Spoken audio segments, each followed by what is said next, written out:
may card pa. To my wife, 10 years, 3,650 days, a whole decade of marriage. Naalala ko nung kinasal tayo nung May 2014, ang iniisip ko lang noon kasya ba yung mga bisita natin sa venue natin?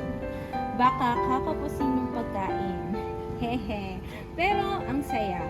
Ang sarap sa pakiramdam, di ko din makakalimutan yung pagpasok mo sa simbahan at pagmamasdan kita, naglalakad papunta sa altar.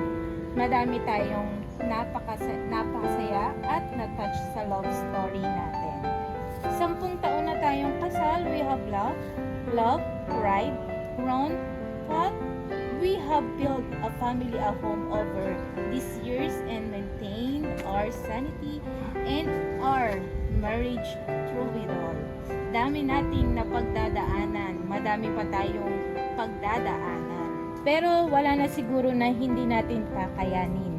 Well, sigurado ako, mas madami naman yung happy memories natin, di ba?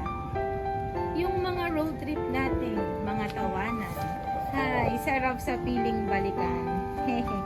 Gawa pa tayo ng mas madaming happy memories. To my wife, thank you. You have been part of all the best moments over the past 10, actually more than 19 years. You love unconditionally and you sacrifice for our family. That is not unnoticed on or appreciated. You are an absolutely fantastic mother to our kids. I am excited about the next chapter we are writing, but I know you'll be right there. Ever present and ever loving. You will always be my best friend. You are second to none as a life partner. I know I'm not the most loving and caring husband, but you definitely are the most loving wife any man could ask for in life. Sincerely yours, your husband. Thank you. Hindi ko lang nabasa. Napakalalim naman. Ayan.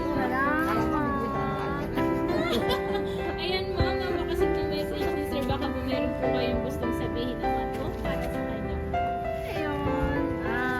Sobrang tagal na natin, 19 years. Sabi mo nga, 10 years mag-asawa. Sobrang dami namin na pag-aan. As in, super talaga. Ayun, salamat. Salamat sa sakripisyo para sa pamilya natin. At kahit sobrang tagal mo nang nag-abroad, hindi pa rin kami sanay. Tuwing nga alis, maiyakan pa din. Pero syempre, pagdadating, sobrang saya naman. Ayun, salamat.